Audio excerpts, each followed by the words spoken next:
It's NFL draft season again, and we all know picking the right player is trickier than doing a keg stand in a hurricane.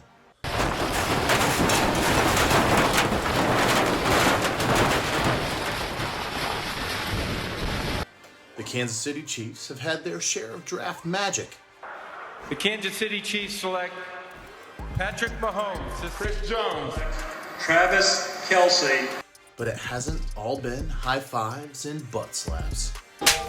with the 32nd pick in the 2020 NFL Draft. The Super Bowl champion Kansas City Chiefs select Clyde Edwards-Helaire. Sky with two Y's. More. Breland speaks. Today, I put on my GM hat. A hat doesn't look like you. An attempt to put the Chiefs in the best possible position to three-peat.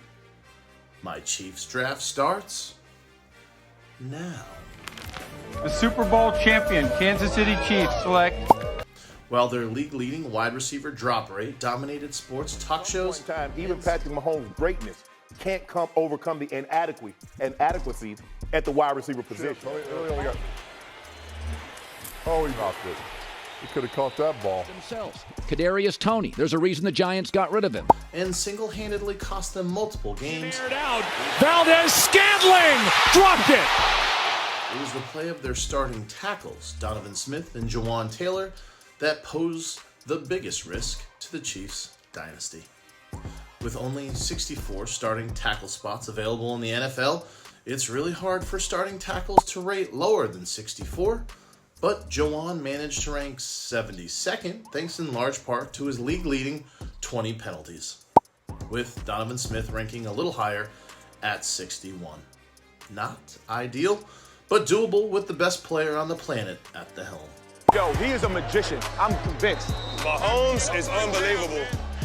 But how long do the Chiefs really want to play with fire before they're burnt? The Chiefs are stuck with right tackle Taylor through the 2025 season due to his large dead cap hits, and the oft-injured Smith is a free agent, so it's paramount for the Chiefs to secure Mahomes' left side. That's why I'm proposing a monster trade up. The Chiefs send their 2024 first-rounder, one of their 24 fifth-rounders, a 2025 first-rounder, the 2025 third-rounder they received from Tennessee in the L'Jarius Sneed trade, and a 2025 fifth-rounder in exchange for Tennessee's pick at number 7 overall, where they, of course, select Notre Dame left tackle Joe Alt, the 6'8", 322-pound son of Chiefs Hall of Famer and two-time Pro Bowler John Alt. Joe is a set-it-and-forget-it starter for Mahomes' blindside. It's not the sexiest pick, but it's a damn good one. Because I said so. Let's stop the turnstile at one of the most important and valuable positions. And if there is a surprise at pick 5 and the Chargers end up going with Alt instead of a wide receiver, the Chiefs would be in position to pivot and take at least one of the top 3 wide receivers, most likely Malik Neighbors or Rome Odunze, to fill their other pressing need.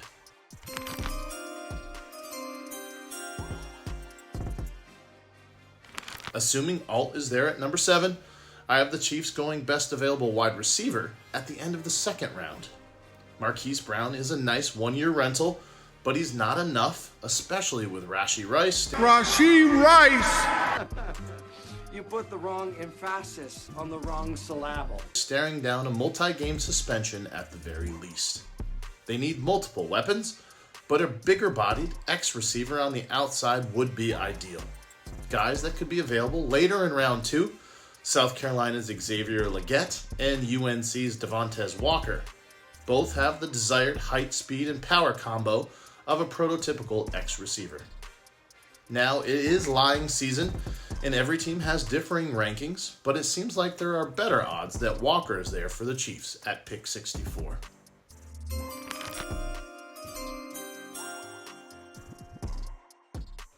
In the third round, we're going to switch over to the defensive side of the ball.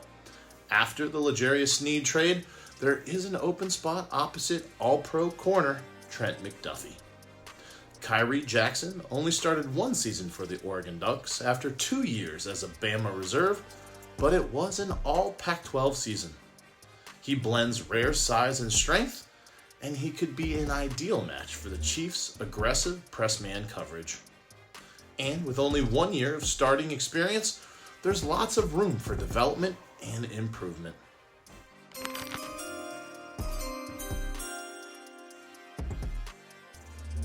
We're going to stay on the defensive side of the ball for the Chiefs again in the 4th round and take a bit of a gamble. Texas defensive tackle T'Vondre Sweat. There aren't many 6'4.5", 366-pound humans with his ability. I feel like as soon as I get out of there, everybody gonna be like, "Oh my God, that big joker can move." His stock has dropped due to his recent DWI arrest, but there is no one better than Stone Cold Jones to help a young defensive lineman get in line and make better decisions on and off the field. You know what time it is, dog. It's a classic high-risk, high-reward pick, but one worth it in the 4th round.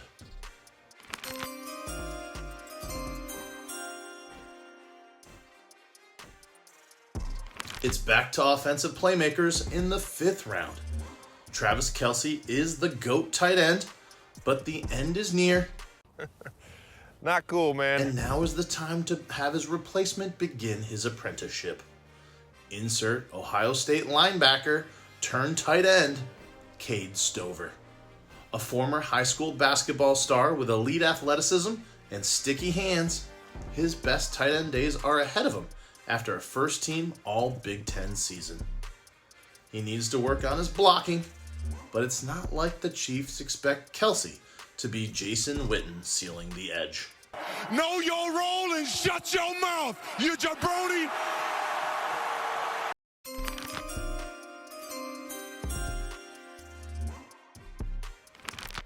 And for our final pick in the 7th round, we're going to throw a dart on another speedy, big-body receiver with an excellent wingspan in Pitt's Bub Means. His 4.43 speed is more straight line than shifty, but he can create problems on the outside, and his catch radius and jumping ability can be a weapon on jump balls in the red zone. And with that, my draft for the Kansas City Chiefs comes to a close. Finally. What do you think of my Chiefs draft? Any egregious picks? Of course not. They're my picks.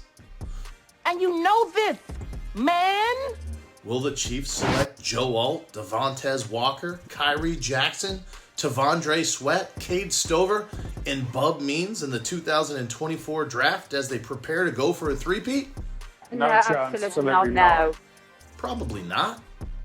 But this is about what they should do, not what they will do. Thanks for being my MVP in this game of viewership. As always, I'm Freddie, and you're welcome.